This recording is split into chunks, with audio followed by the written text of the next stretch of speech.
Hello students, आपका फिर से वेलकम है। आज हम बात करेंगे वेटनरी एनाटॉमी के पार्ट 2 के बारे में। दोस्तों, प्रीवियस लेक्चर के अंदर हम पार्ट 1 कवर कर चुके हैं, जिसको स्थूल शरीर रचना विज्ञान बोलते हैं, जिसके अंदर विभिन्न शाखाओं का अध्ययन कर चुके हैं, जैसे ऑस्टियोलॉजी, अर्थोलॉजी, सिंडेस्मोलॉजी, मायोलॉजी, स्पेनिकोलॉजी और एंजियोलॉजी, न्यूरोलॉजी और एनेस्थियोलॉजी। तो इनका हम अध्ययन प्रीवियस लेक्चर पार्ट ए में कर चुके हैं। जिन भाइयों ने पार्ट ए नहीं देखा वो पहले जाके पार्ट ए देखिए, जब भी आपके पूरा चैप्टर समझ आएगा। पहले पार्ट ए को वॉच कीजिए, फिर इसको आराम से पढ़िए। दोस्तों, फिर स्टार्ट करते बिना कोई देरी करिए हुए सूक्ष्म शरीर रचना विज्ञान, जिसको क्या बोलते हैं, माइक्रोस्कोपिक एनाटॉमी। तो माइक्रोस्कोपिक एनाटॉमी के नाम से ही पता चल रहा है, सूक्ष्म शरीर रचनाओं का अध्ययन किसके थ्रू किया जाता है? माइक्रोस्कोप के थ्रू किया जाता है। किसके थ्रू किया जाता है? माइक्रोस्कोप की मदद से अध्ययन किया जाने वाली स्टडी को क्या बोलते हैं? Microscopic anatomy. और किस चीज़ों को करता है? सूक्ष्म शरीर रचनाओं विज्ञान। मतलब जो टाइनी पार्टिकल्स है, टाइनी पार्टिकल्स या टाइनी स्ट्रक्चर है, उनका अध्ययन करना ही माइक्रोस्कोपिक एनाटॉमी कहते हैं। ठीक है। तो दोस्तों, माइक्रोस्कोपिक एनाटॉमी का एक अन्य नाम और है, जिसको हिस्टोलॉजी भी कहते हैं। तो माइक्रोस्कोपिक एनाटॉमी को किस नाम से जाना जाता है? हिस्टोलॉजी के नाम से। किस नाम से? हिस्टोलॉजी के नाम से। ठीक है दोस्तों, इसको कुछ एग्जाम्पल देके भी समझाया गया है भाई माइक्रोस्कोपिक एनाटॉमी को। ठीक है, तो वो एग्जाम्पल एक बार देख लेते हैं। जैसे कोशिकाएं, मतलब सेल्स, कोशिकाएं, उत्तकों, सेल्स एंड टिश्यूज, जो माइक्रोस्कोप की मदद से देख। दोस्त, एक सीधी सी बात है, बिना माइक्रोस्कोप के सेल्स और टिश्यू को देखना बहुत पॉसिबल नहीं है, क्योंकि वो इतने सूक्ष्म होते हैं जो उनको एक बार डीपली देख ही नहीं सकते नेकड आई से। तो उनको माइक्रोस्कोप की सहायता से देखा जाता है। तो उसी विज्ञान को कहते हैं माइक्रोस्कोपिक एनाटॉमी। ठीक है दोस्तों, अब भ्रूण विज्ञान के बारे में पूछ लेते हैं। भ्रूण विज्ञान है क्या? यह वह विज्ञान है जिसके अंतर्गत भ्रूणीय अवस्था, जिसको अपन बोलते हैं फोइटस स्टेज, क्या बोलते हैं? फोइटस स्टेज के अंग संस्थान के विकास का अध्ययन किया जाता है। ठीक है, उसको एम्ब्रियोलॉजी कहते हैं। मतलब भ्रूण, जो एक भ्रूण बनता है मादा शरीर के अंदर, उसका अध्ययन, जो उसके स्टेज से लेकर उसके लास्ट स्टेज तक जिस चीज़ का अध्ययन किया जाता है ना, वो बीच के स्टेज, मतलब उसको बोलते हैं एम्ब्रियोलॉजी। अब इसका एक एग्जाम्पल बहुत ज़बरदस्त देकर मैं आपको बताता हूँ। जैसे इसके अंतर्गत निश्चेतन, मतलब फर्टिलाइजेशन से लेकर बर्थ पीरियड, जब तक एम्ब्रियो डेवलपमेंट नहीं होता, उस बीच की जो फेज होती है उसको बोलते हो एम्ब्रियोनिक पीरियड। तो उसी विज्ञान को अपन क्या बोलते हैं? Embryological anatomy. ठीक है दोस्तों, अब तो आगे होगा आपके समझ में। नेक्स्ट शाखा है अपनी तुलनात्मक शरीर रचना विज्ञान, जिसको अपन बोलते हैं कंपैरेटिव एनाटॉमी। अब इसको देखते हैं, इसका क्या फंडा है दोस्तों।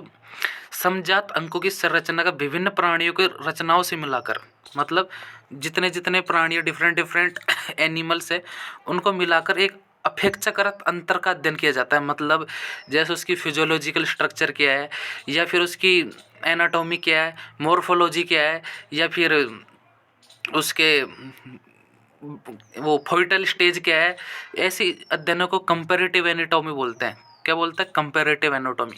ठीक है साथियों, क्या बोलते हैं? Comparative anatomy. अब इसका एक और एग्जांपल देकर समझाया, जो हुमरस है काऊ की।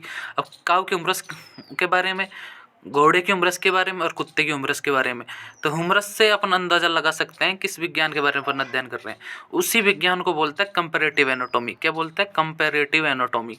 ठीक है साथियों, अगली शाखा देखते हैं अपन क्या है, सिस्टमेटिक एनाटॉमी। मतलब इसके अंतर्गत शरीर के सभी तंत्रों एक के बाद दूसरे का अध्ययन किया जाता है। मतलब पहले कर लेंगे स्केलेटन की स्टडी, फिर मस्कुलर की, फिर न्यूरोलॉजी की।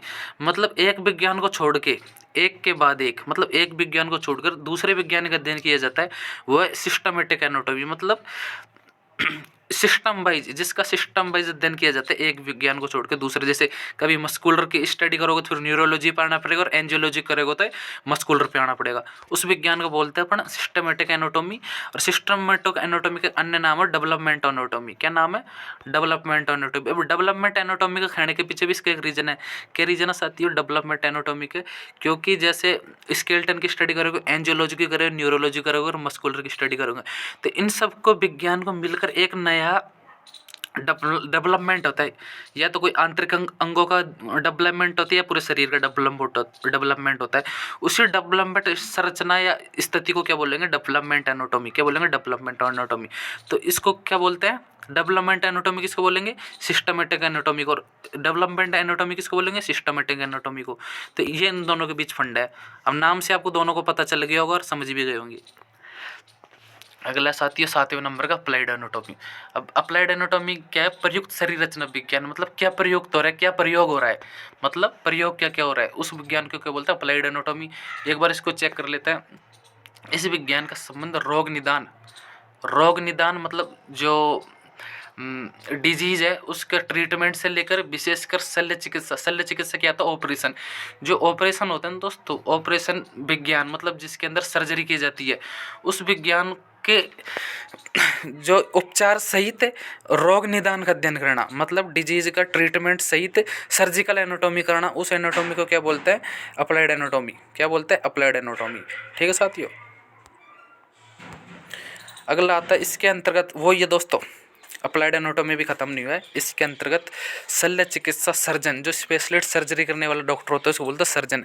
शरीर का उच्छेदन मतलब ऑपरेशन करने अथवा संरचना को मरम्मत करने के उद्देश्य से की गई अध्ययन को सर्जिकल एनाटॉमी कहते हैं। जैसा मैंने आपको बता दिया, सर्जरी से रिलेटेड, मतलब इसका अन्य नाम सर्जिकल एनाटॉमी भी कह सकते हैं, और इसका दूसरी भाषा में समझना चाहे तो रोग निदान और शल्य चिकित्सा, मतलब ऑपरेशन करने वाली जो एनाटॉमी होती है, सर्जरी करने वाली एनाटॉमी, उसको सर्जिकल एनाटॉमी भी कह सकते हैं। ठीक है साथियों।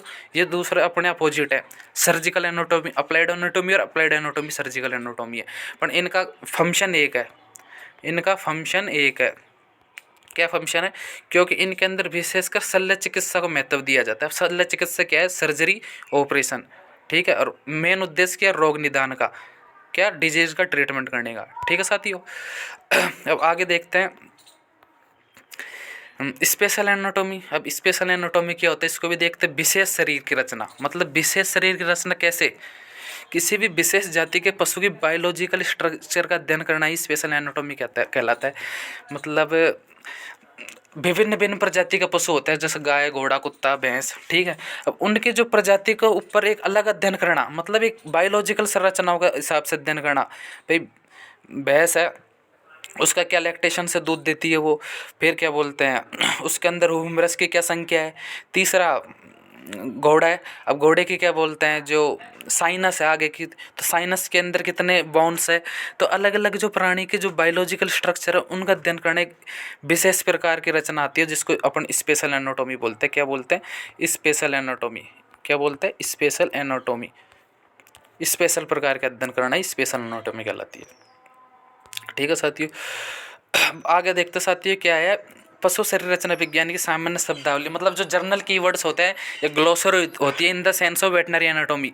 तो वेटनरी की लैंग्वेज में, ये वेटनरी की जो भाषा प्रणाली है उसके अंदर जिन शब्दों का चयन किया गया उन शब्दों के बारे में देखते हैं साथियों। पहला था मीडियल प्लेन, दूसरा सैगाइटल प्लेन, तीसरा मीडियल, चौथा लेटरल, पांचवा रोस्ट्रल, छठा क्रेनियल, आठवां एंटेरियल, नौवा पोर्सल टू प्रोक्सिमल टू डिस्टल। इनका साथ ही एक बार अपन डायग्राम देख के विशिष्ट प्रकार से अध्ययन करेंगे। अभी आप इनका नाम ही देखिए। ठीक है। प्रोक्सिमल के बाद आता है डोर्सल, फिर वेंट्रल, फिर काउडल, फिर ट्रांसवर्स प्लेन, फिर हॉरिजॉन्टल प्लेन, प्लामर और प्लांटर। प्लांटर दोस्तों जो घोड़े के जो पैर को बीच में जो हिस्सा होता है ना उसको बोलता है प्लांटर। ये आप अभी गौर कर लेना इस चीज़ को। ठीक है। ठीक है साथियों। अब अपन इसकी इमेज देखकर विशेष प्रकार से वैज्ञानिक अध्ययन को परिपूर्ण करते हैं। ठीक है साथियों। अब ये मैं आपको पहला चित्र दिखाने जा रहा हूँ।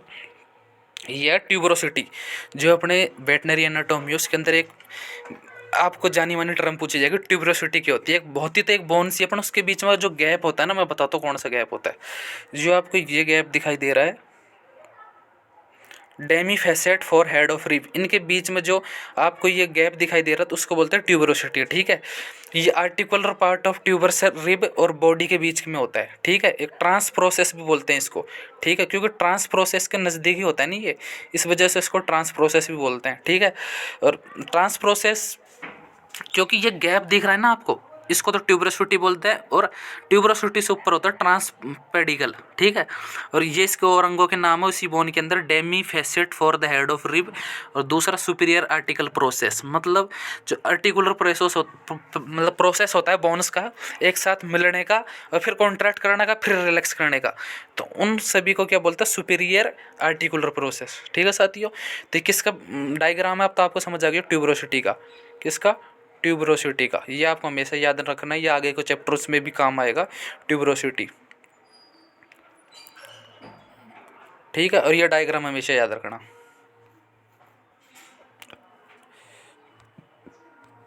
आगे देखते हैं आगे किसका डायग्राम दोस्तों। जैसे मैंने वो ट्रम्प्स अभी आपको थोड़ी देर पहले बताई थी, 8-10 ट्रम्प, वो ट्रम्प्स अब डायग्राम देख के देखते हैं। अपनी ये बुक है वेटनरी की, उस उधर उधर से ये डायग्राम लिया हुआ है दोस्तों, कोई अलग डायग्राम नहीं है। अब मैं बताता हूँ आपको। ये घोड़ा है, घोड़े के सिर से ये हॉरिजॉन्टल लाइन आती जा रही है एकदम स्ट्रेट, ठीक है साथियों। इसको बोलते हैं मीडियन प्लेन, क्या बोलते हैं, मीडियन प्लेन, ठीक है। और वर्टिकल जैसे लाइन जाएगी मतलब आरडी, उसको बोलिएगा medial plane, medial vertical plane sorry. और जो घोड़े का जो राइट लेग होगा उसको बोलता है लेटरल, ठीक है। और लेफ्ट को मीडियन, ठीक है। अब रोस्ट्रल की बात है। रोस्ट्रल दोस्तों जो घोड़ा है, घोड़े के जो ये सिरा हेड, हेड से जो इसके जो मुंह है जहाँ पर अपन नाल डालते हैं, उस नाल डालने के स्थान से लेकर साइनस मतलब नोज से लेकर उसके कान तक जो स्थान है ना, कान तक, उसको बोलते हैं रोस्टल क्रेनियल, क्या बोलते हैं, रोस्टल क्रेनियल, ठीक है, ठीक है साथियों। अब वो डोर्सल वेंट्रल का तो नॉर्मल सा साथियों आपको अच्छी तरह पता है, जैसे 10-12 में पढ़ा है। अग्र का भाग होता है पीठ वाला, उसको डोर्सल बोलते हैं, और नीचे जो भाग होता है नाभि वाला उसको वेंट्रल बोलते हैं। कॉर्डियल किसको बोलते हैं, घोड़े के जो कान से लेकर उसके जो बक्ष पक्ष है नीचे मतलब टेल के पास तक का भाग, उसको बोलते हैं कोइडल, क्या बोलते हैं, कोइडल। तो इन सामान्य शब्दावली को याद रखिए दोस्तों, क्योंकि वेटनरी एनाटॉमी में यही प्रयुक्त होंगे डायरेक्ट। कोइडल क्या है, डोर्सल क्या है, वेंट्रल क्या है, मीडियन प्लेन क्या है, ट्रांसफर प्लेन क्या है। अब ट्रांसफर प्लेन के बारे में बताता हूँ साथियों। जो ये यहाँ से लाइन जा रही है ना दोस्तों, घोड़े के मुंह से लेकर सीधा प्लेन मतलब वर्टिकल डायरेक्शन में जो लाइन जा रही है मुंह से लेकर टेल तक, कहाँ तक, टेल तक, उसको क्या बोलते हैं, ट्रांसफर प्लेन, ठीक है साथियों। अगला पालमर जो अग्र पैर होता है मतलब इसके फोर लिम्स में जो अगले पैर होते हैं जहाँ पे इनके टकने होते हैं वो पालमर रीजन होता है। और इसके विपरीत एक और है प्लांटर, जो इस इमेज के अंदर आपको दिख नहीं रहा, मैं इसको एक बार हाईलाइट कर देता हूँ, ये लिख देता हूँ आपको समझाने के नज़रिए से। ये हो गया प्लांटर, ठीक है साथी। ये प्लांटर कहाँ होगा, हिंड लेग्स में, जो पिछले पैर होंगे इसमें प्लांटर होगा, और अग्र पैर जिसको फोरलिम बोलेंगे उसमें पालमर होगा। तो ये ध्यान रखना साथियों, दोनों टर्म सोचे, पालमर तो मतलब घोड़े के अग्र पैर में, और प्लांटर घोड़े के पिछले पैर में। जहाँ से देख मैं ये एरो कर रहा हूँ आपको समझाने के लिए, हाईलाइट भी कर रहा हूँ, इसको बोलते हैं प्लांटर, ठीक है साथियों। ये हो गए घोड़े की विभिन्न शब्दावली जो वेटनरी एनाटॉमी के अंदर पूछी जाती है। घोड़े में ही नहीं, सामान्य हर जानवर के अंदर ये सेम सही प्रोसेस रहता है, कोई डिफरेंट नहीं है। प्लेन्स एंड सर्फेसेस बोलते हैं इसको। अब साइनस की बात कर ले दोस्तों, क्योंकि मैंने ये ह्यूमन का डायग्राम इसलिए लिया है क्योंकि जो एनिमल्स हैं उनके अंदर आप समझ नहीं पाते, तो हम डायरेक्ट ह्यूमन का एग्जांपल देके आप कोरिलेट करना, किससे किससे कोरिलेट करना, एनिमल्स से, ठीक है साथियों। अब मैं साइनस के बारे में बताता हूँ। एक साइनस एक जो कीवर्ड है जो अपने वेटनरी एनाटॉमी के चैप्टर के लास्ट के अंदर है, तो उसको समझने में बहुत से स्टूडेंट को दिक्कत आती है, तो उसका भी डाउट क्लियर कर देते हैं आज। जो ये सिर है, मेन पोर्शन है साइनस का, ये रहता है दोस्तों। ये जो अपने जो बोहे हैं मतलब आईब्रो हैं, तो उस रीजन को क्या बोलते हैं, साइनस, ठीक है। पर जो साइनस का अगर पूरी एनाटॉमी सर्जिकल वो सॉरी सर्जिकल क्या एनाटो मतलब डेस्क्रिप्टिव एनाटॉमी पूछ ले, तो डेस्क्रिप्टिव एनाटॉमी के अंदर जो पूरा फेस है ये नोज से ऊपर से लेकर आईब्रोज तक का, उसको बोलता है साइनस। और अलग अलग जगह की साइनस का अलग अलग नेम है दोस्तों। जैसे फ्रंट में रह गए तो फ्रंटल साइनस, और नोज से थोड़ा ऊपर रह गई नियर द आइस उसको इथमोइड साइनस, और जो अपने चिक्स हैं उसके पास रह गए तो मैक्सिलरी साइनस, और जो at the point of year हो गए इसको बोलते हैं स्पेनोइड साइनस। तो साइनस विभिन्न विभिन्न ऐसे ही सेम साइनस किसके अंदर होती है, ऐसे ही सेम प्रकार की साइनस होती है अपने एनिमल्स के अंदर, ठीक समझ आ गया दोस्तों। ये होती है साइंस का पूरा विज्ञान। तो दोस्तों उम्मीद है आपको पूरा चैप्टर समझ आ गया होगा। यहाँ पे वेटनरी एनाटॉमी पशु शरीर रचना विज्ञान यहाँ पे कंप्लीट होता हुआ। अब अगले चैप्टर में अपन नेक्स्ट चीज़ों के बारे में बात करेंगे। अगर आपका इस वीडियो में अच्छा रिस्पॉन्स होगा तो हम एनाटॉमी का और विभिन्न विभिन्न प्रकार के लेसन लाते रहेंगे। दोस्तों आज के वीडियो में इतना ही। जय हिंद, जय भारत।